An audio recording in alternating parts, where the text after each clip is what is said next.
All right, good evening. Time for another video. Today we're going to be talking about invocation versus evocation. A common question asked in magic is, are spirits real or are they all in your head? So if you're conjuring something or invoking something, where is it happening? Is it happening outside or inside? And there comes a point in people's development where the distinction between invocation and evocation becomes a bit blurred.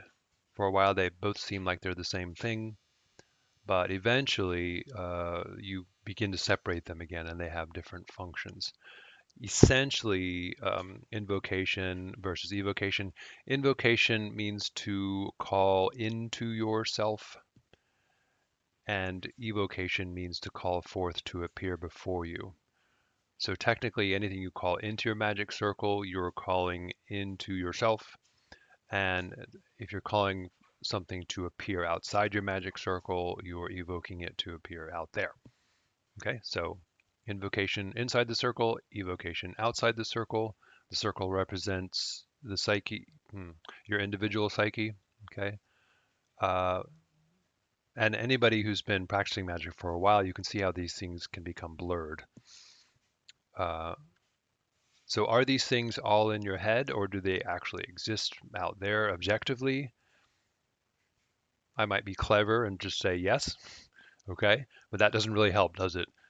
So if we talk about sort of the mechanics of the psyche here, like how the imagination works, we can produce an answer that will make this clear for you to the point where you might not be able to really give an answer to anybody who asks you, but you'll know the answer um, in a wordless sort of way. So that's what we're going to explore here. What's the difference between invocation and evocation? First of all, invocation.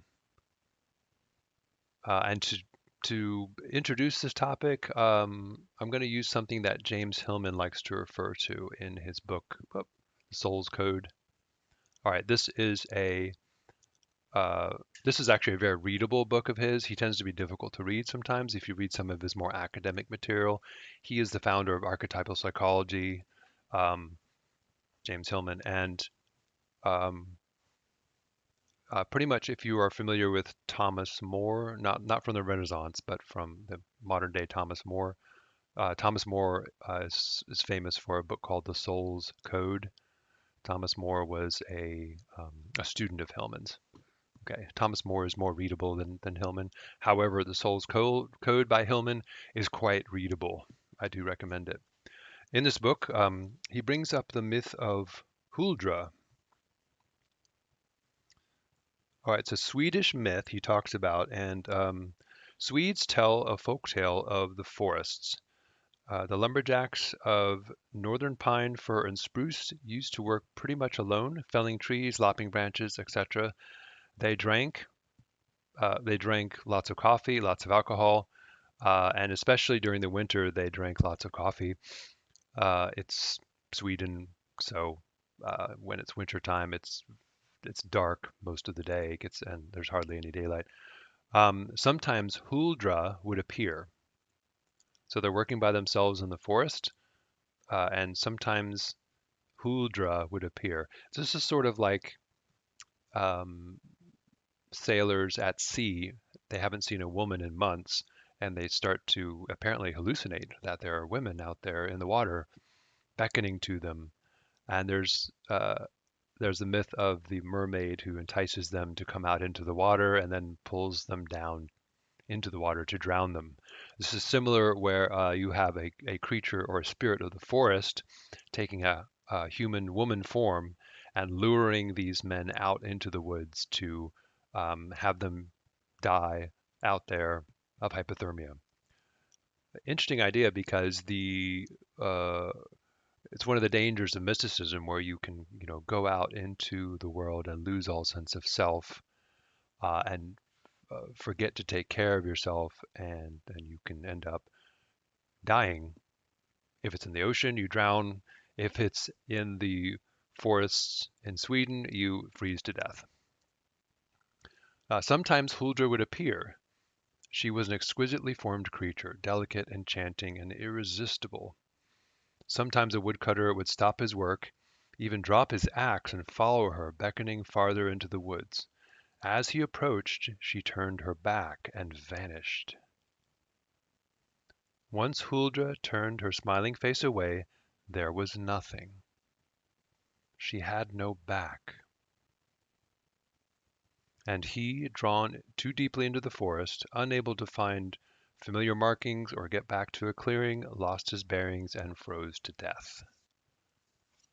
All right, well, the the interesting thing is that James Hillman really latched onto this idea of this spirit having no back.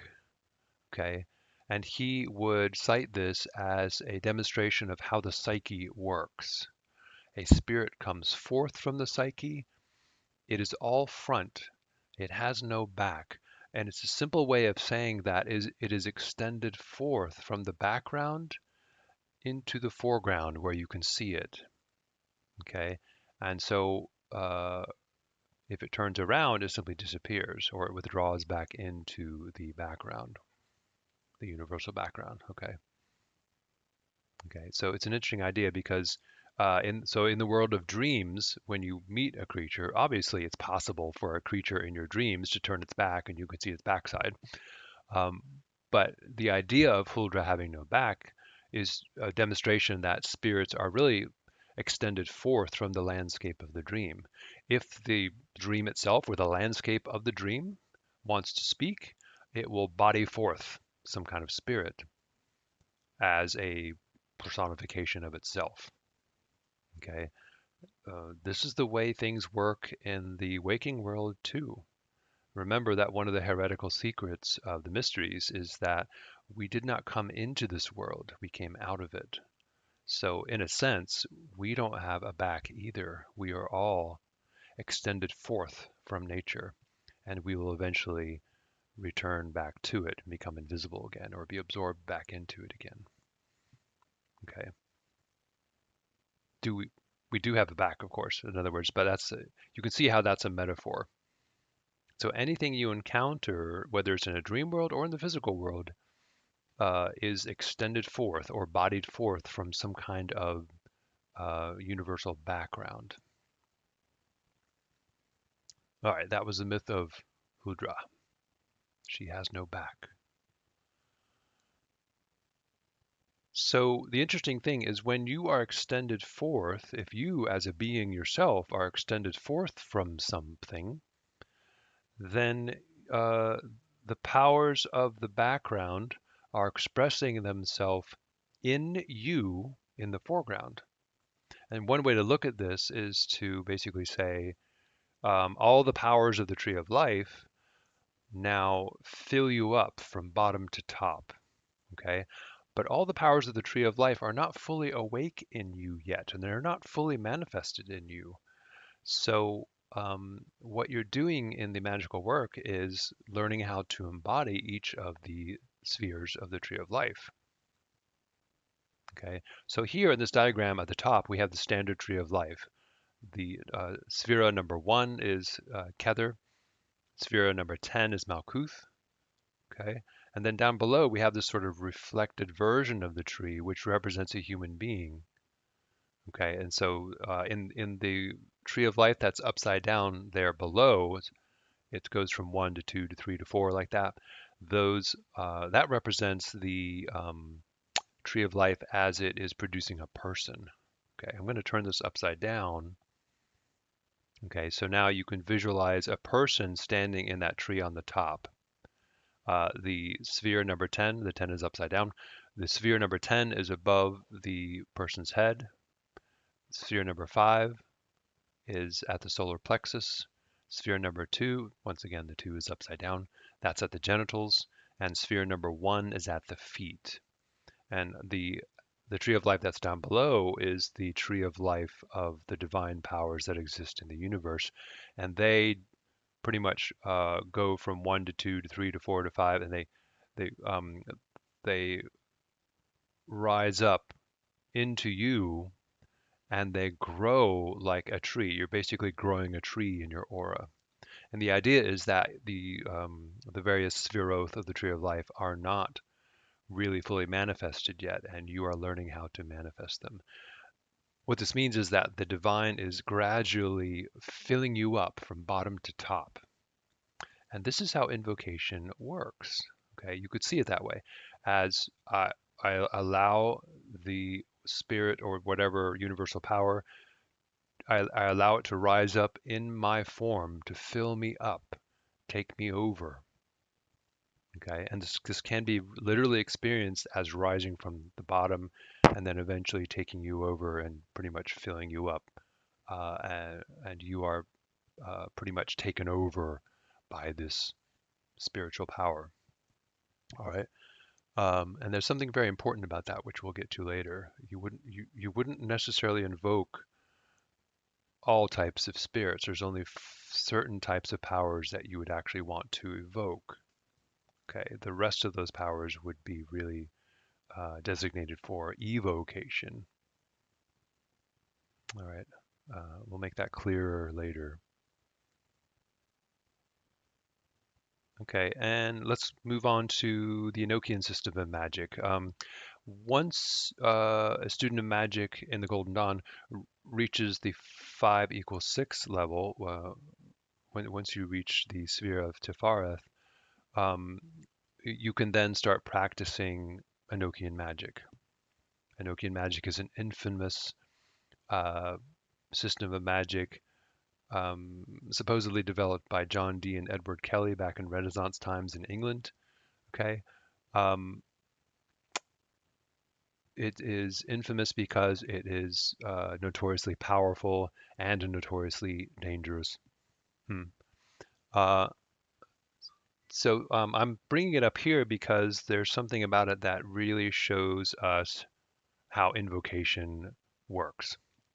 Okay, so let me give you the general schematic of Enochian magic. Okay, it's very much like the astrological version of the universe.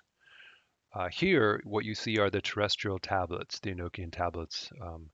And ever since the time of John Dee and Edward Kelly, there are various adepts who developed the system further and further until the Golden Dawn took hold of it and developed it even further than that. Okay, the Golden Dawn was not responsible for all the innovations of the Enochian system. Between the time of John Dee and Edward Kelly, there were many innovations.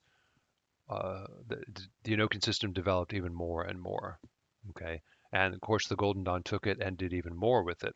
And what we're going to talk about is how these various squares work because they demonstrate how invocation works. So what you can see this as the terrestrial tablets, which means that in your magical ritual space or your temple space, they are the floor.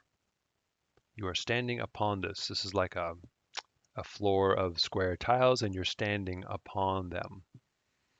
Each of the squares naturally would offer its own perspective on the universe. So you could look upon the universe from its vantage point. Okay. Now above this tiled floor, there are concentric rings of power which act as tiers. Okay, they condense inward, very much like the spheres of the planets. Okay, but you can see it like an amphitheater, so that as you go outward, they rise up like stair steps coming down. And sitting upon each of these tiers are Enochian angels. Okay, and these are the ethers. Okay, the various ethers.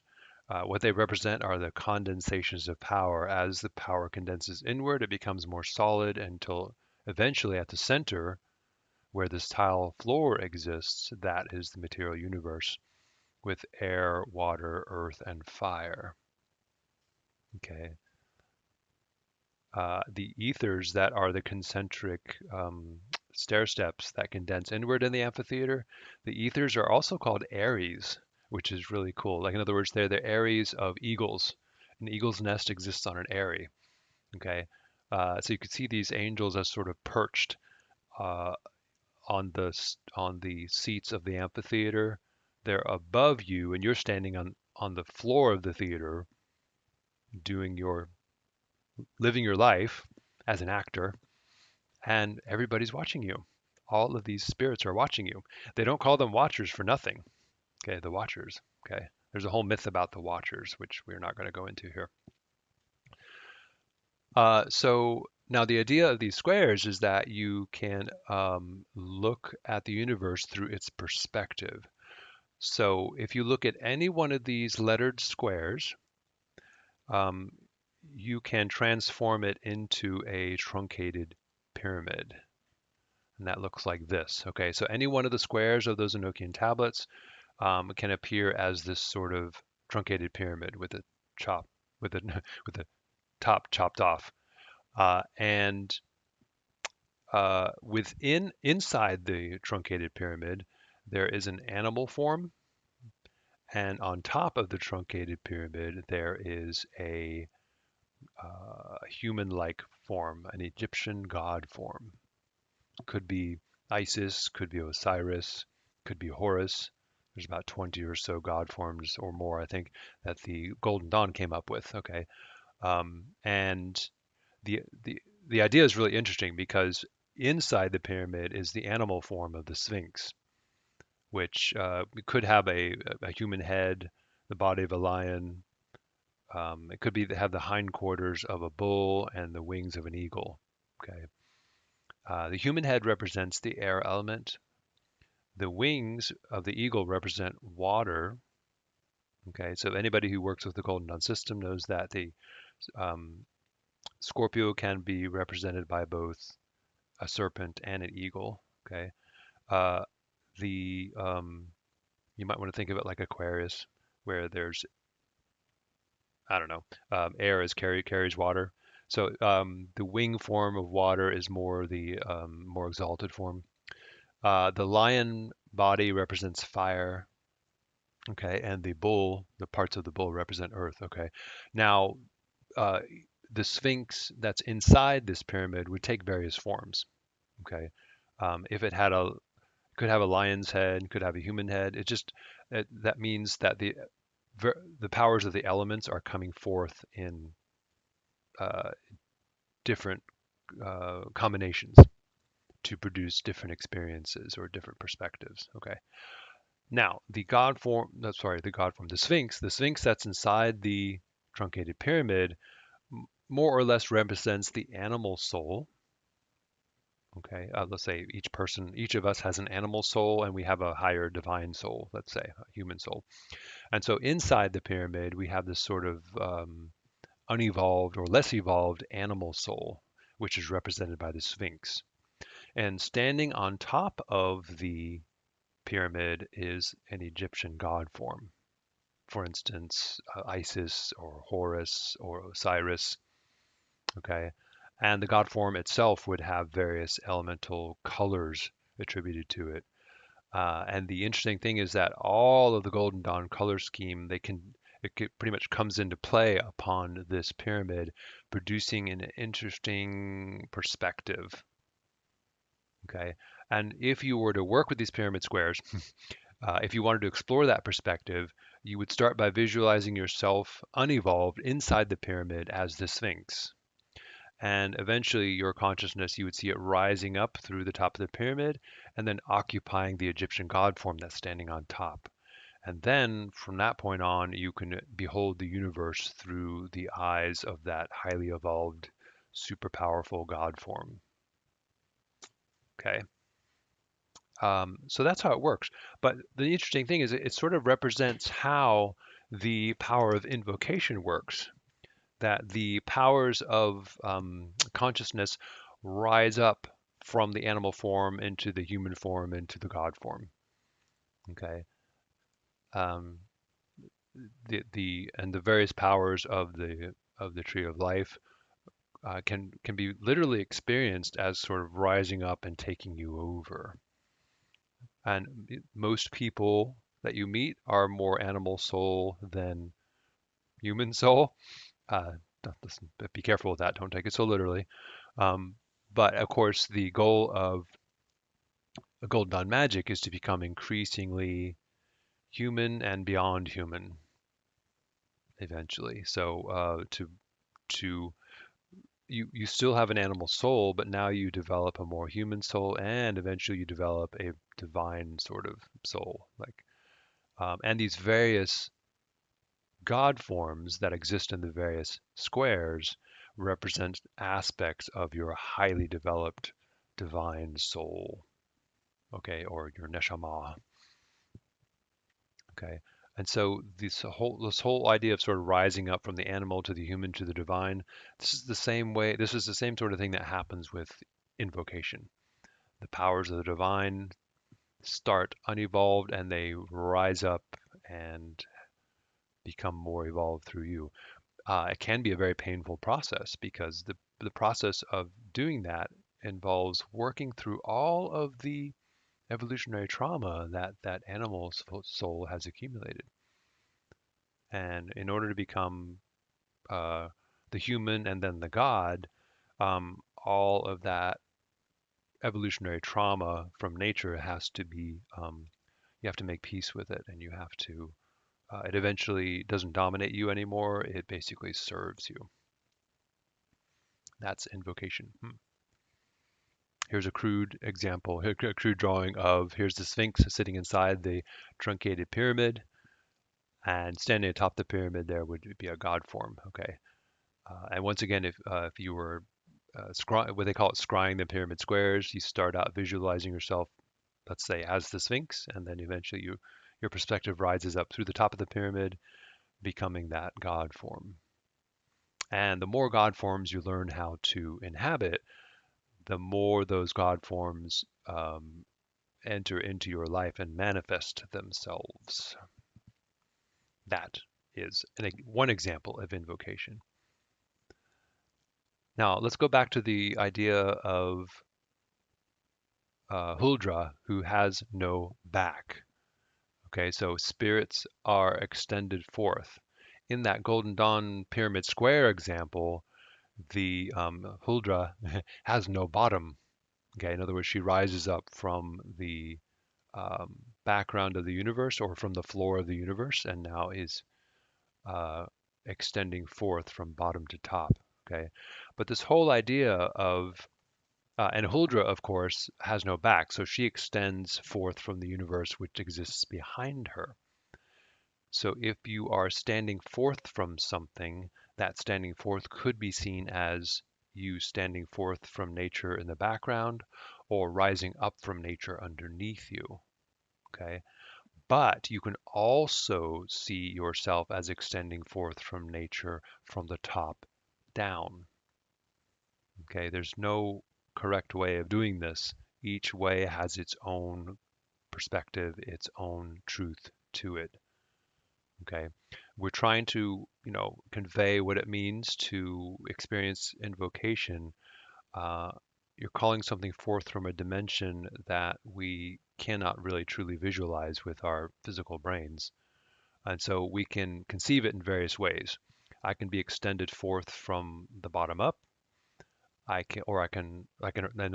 other words, I arise into this world, I come out of the world from down below, or I can come out of the background from the top down, as you can see here. So artists try to depict what it's like to be Huldra, who has no back. Okay, uh, you can also see yourself as extending sort of down and manifesting into a body from the head down to the feet. Or here's same artist. This is the art by Alex Gray.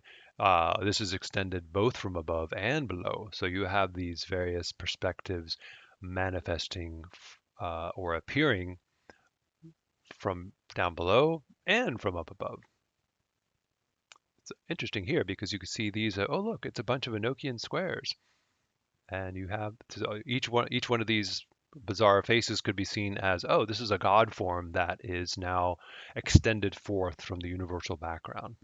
Okay, to experience uh, the interesting thing about invocation then, you're not just experiencing the form of the god form, you are experiencing the universe manifesting in that form. Okay, hopefully this can clarify what invocation is like. And so if when you do invoke things, you're calling them into your circle, it's how do you experience it? Do they come down? Is it coming down into your body from up above? Is it coming up into your body from down below? That's pretty common, by the way. And or does it come? Are you basically coming from the back to the front, like Huldra? In other words, behind you is the universe, and in front of you is um, uh, your ability to see things in the outer world. The inner world is behind you, and the outer world is in front of you, or the inner world is above you, and the outer world is below you, or the inner world is below you, and the outer world is above you. Okay, all of these are valid perspectives. Okay, and none of them is accurate. We're simply trying to capture a dimension of reality through various um, schematics. Okay,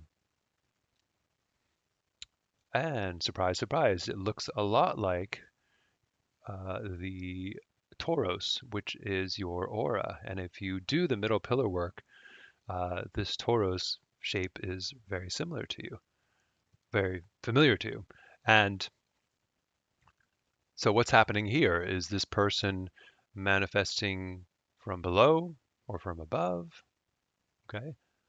You could also come up with another version of this where it manifests from behind. The interesting thing here, though, is that the electrical field of the aura, the physical aspects of the aura, they actually do take a torus shape like this, mostly emanated from your heart. There's an electric field around your body that sort of has this north and south magnetic pole. Okay, and so that north and south magnetic pole seems to correspond to your a manifestation of your individuality arising from the universal background of the universe. Now, this brings us to the important concept of humility. So,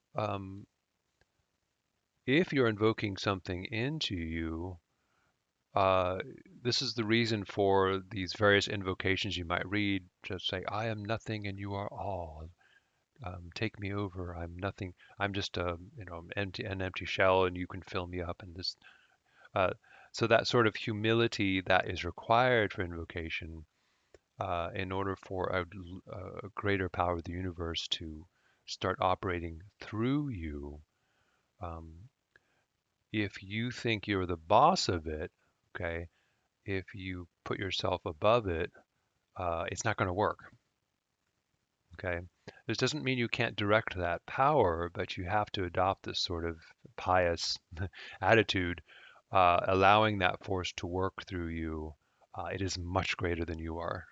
Okay, and you have to be careful not to identify with it as though you can have that massive universal power crammed into you. Okay. Uh, the best way to invoke is to regard yourself as an extension of that power. You allow it to fill you up. If you think that you can fill that, if you think you can become that, that amounts to ego inflation. Okay, and that can be a big problem with magic.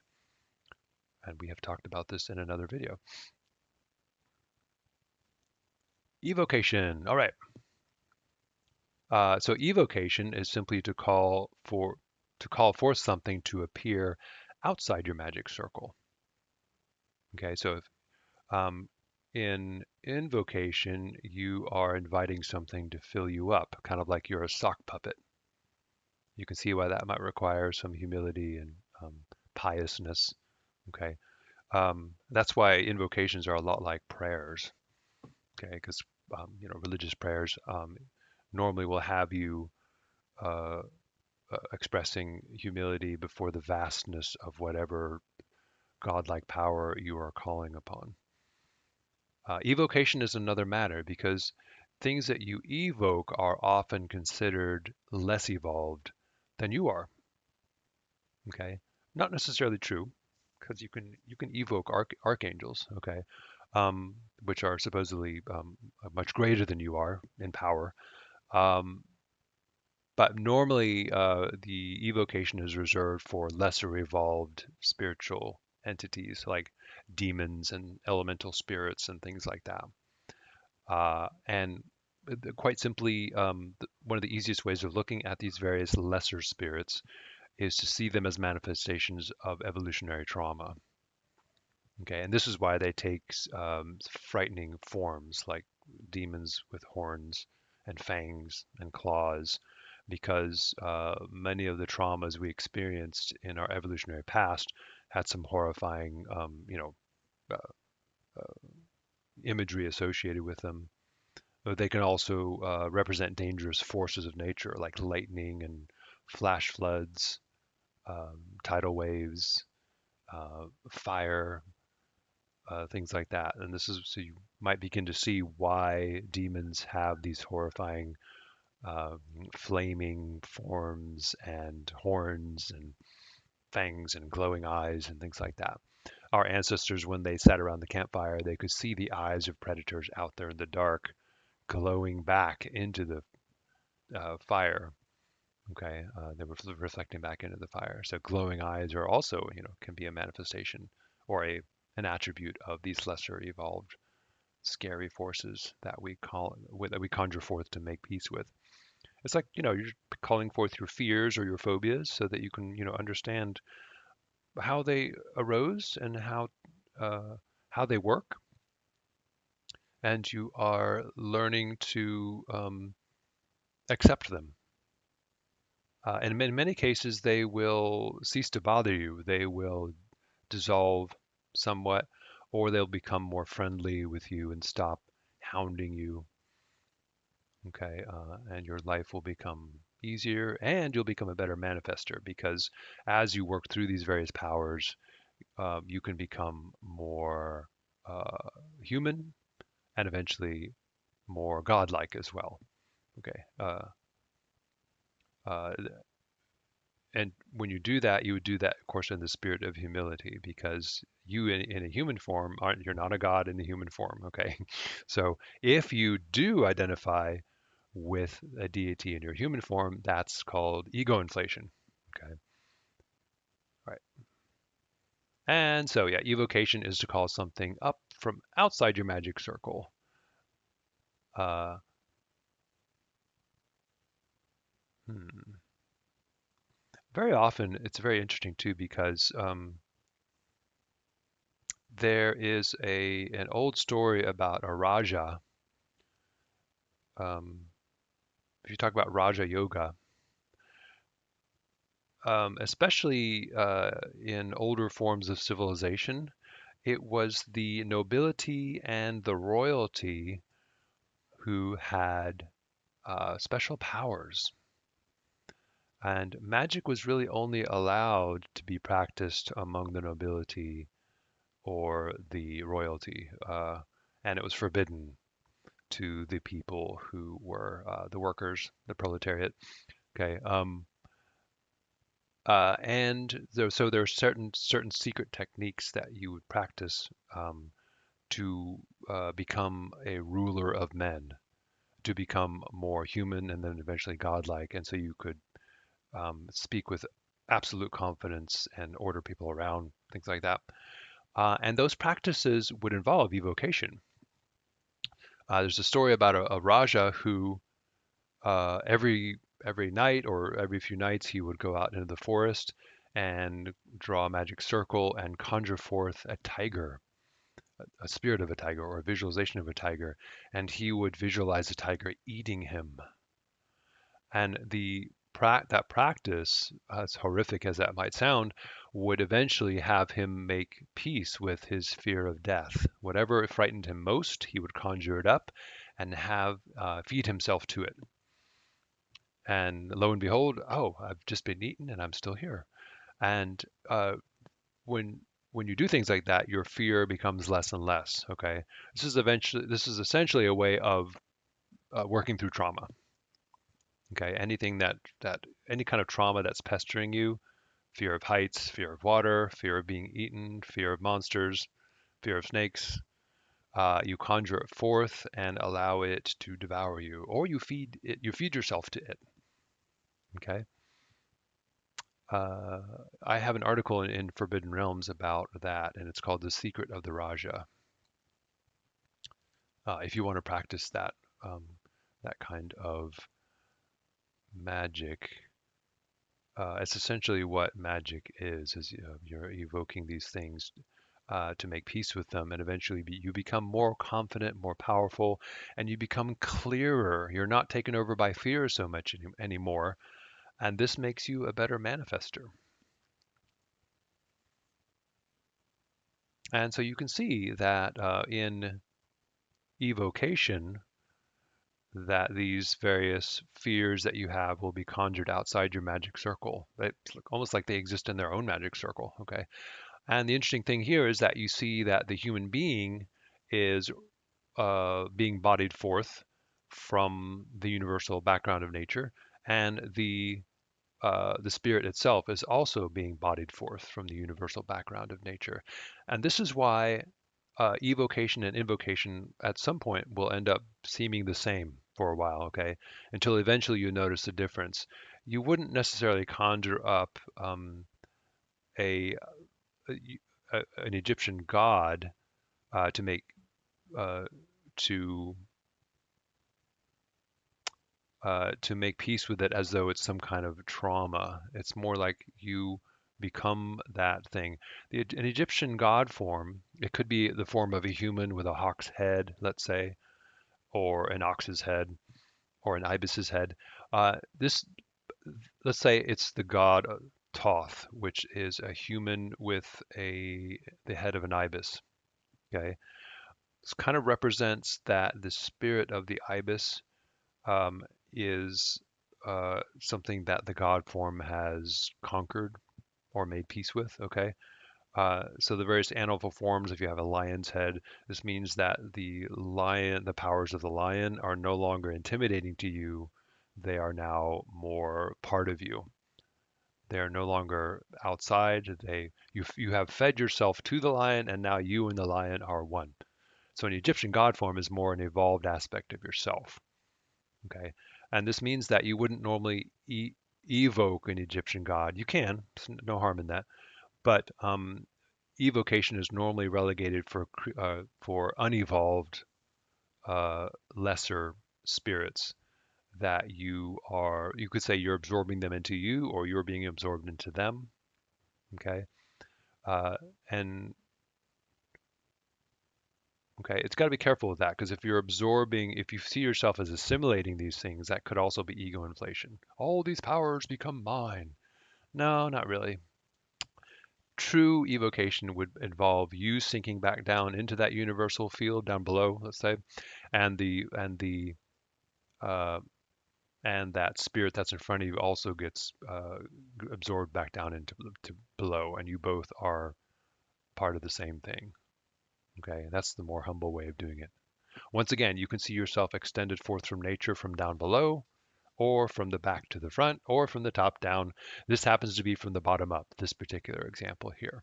Okay, and this is probably the most universal example for how people experience invocation, because you get to experience it as though you're sort of like a sock puppet, and that force is taking you over from down below. And it's okay. Uh, hmm. And this is why it's also important to be able to blow off a God form, to be able to, I, uh, if you try to identify with a God form and try to hold on to it, that's you um, imagining that you are as great and powerful as that God form, and you are not. But you can basically uh, transform yourself into a conduit of that God form. Okay, so there's a difference between you acting as an extension of a God form and you identifying with the God form. Of course, during invocation, you would identify with it, but you would do it in a humble sort of way, where it's like, I just allow you to fill me up, and I know that I could never be as great as you, and this human form will eventually dissolve and disappear back into the background of nature. Okay. Hmm. I'm hoping this is making things clear. As usual, I'm getting this impression that for many people, it's going to just make it all the more confusing. It kind of depends whether you are ready to understand this sort of deeper dimension of the psyche. And so, yeah, once again, you can experience invocation from the top down. You can experience it from the bottom up, and you can experience it from the back to the front, any which way. Okay, we're just trying to portray in three-dimensional form what's happening apparently on some higher dimension. So, do these things exist all only in your head, or do they exist objectively out there? Based on the things that we have just explored, how would you answer that question? Do spirits exist out there? Do they exist only in your mind? If someone were to ask you that, how would you then answer based on the things that we have just explored together? You might want to put your answer in the comments. All right. Until next time.